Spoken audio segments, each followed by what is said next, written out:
Je poursuis ma série de vidéos concernant les réactions aux résultats des européennes. Je le fais pas gratuitement, mais pour illustrer un petit peu ma thèse.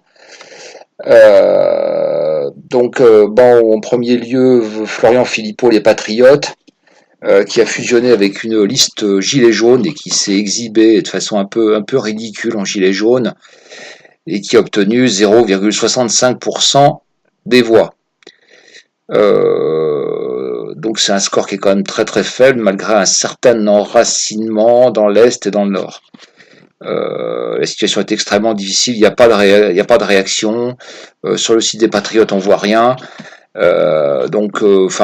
Certains pensent que Philippot va retourner à son corps de haut fonctionnaire.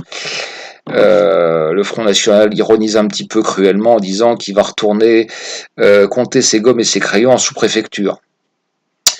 Là, ça illustre quoi? Ben, ça illustre beaucoup de choses.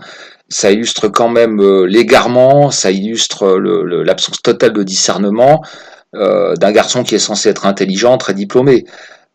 Comment peut-on se fourvoyer d'une telle façon? Donc ça vous montre bien qu'il faut quand même rester méfiant, les pieds sur terre, et vous, nous, gens du peuple, utiliser notre force qui est notre discernement, notre vraie connaissance des réalités. Et ça montre bien combien ce type était complètement hors sol, à côté de la plaque, et combien aussi l'idée du Frexit en tant que thème principal est totalement invraisemblable en 2019 dans la sociologie française. Voilà, donc bon, un avenir qui est sans doute très sombre, puisque en plus, je crois que c'est un parti qui est très endetté, où tout le monde se bouffe, notamment le dernier clash, c'est avec Monteil, hein, qui était la numéro 2. Donc ils sont en conflit très sévère. Donc je crois que ce mouvement il est foutu.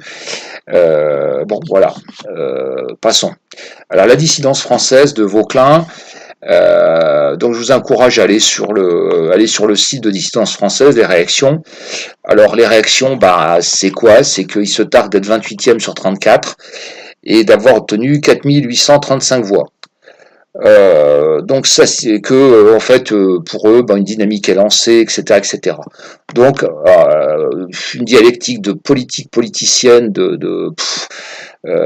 invraisemblable. Je veux dire, comment là encore peut-on être aussi aveugle, aussi obstiné, quoi. Donc c'est un score qui est complètement qui est ridicule, quoi, qui est insignifiant. Je ne mets pas en cause la distance française en tant que telle, parce que c'est un mouvement qui a sa pertinence, hein, je veux dire, un mouvement nationaliste populaire, etc. Mouvement, je dirais, pertinent. Mais voilà, la question, elle est justement de l'aveuglement, du culte de la personnalité que Vauquelin, là encore, le narcissisme, l'égocentrisme, tout le monde se prend pour un chef de mouvement, tout le monde se voit des avenirs politiques. Donc là encore, c'est un égarement, un aveuglement, un manque de discernement considérable. Et surtout, ça montre bien une chose. Je pense qu'il est très difficile d'être à la fois un mouvement et un parti. C'était un mouvement et c'est devenu un parti, et quand on devient un parti, on modifie complètement son comportement. C'est-à-dire qu'on se recentre complètement sur le culte de la personnalité, et on va avoir tendance à faire de la politique politicienne, à faire des calculs, à faire de la stratégie.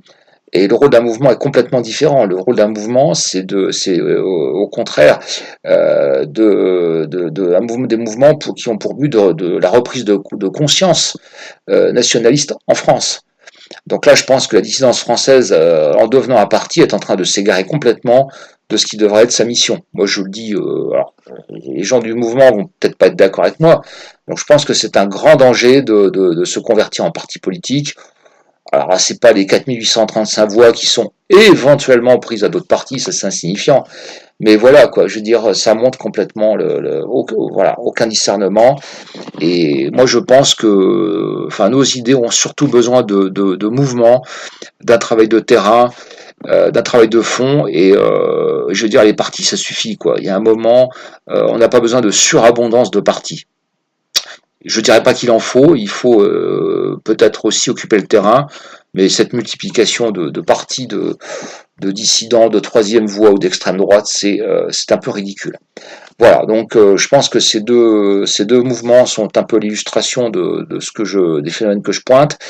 Maintenant, j'attends d'autres réactions, notamment, pour l'instant, il n'y en a aucune, de Ploncard d'Assac, hein, qui aime bien se mettre en scène aussi. Là, j'attends de voir avec délectation ce qu'il va pouvoir nous raconter à propos du score de son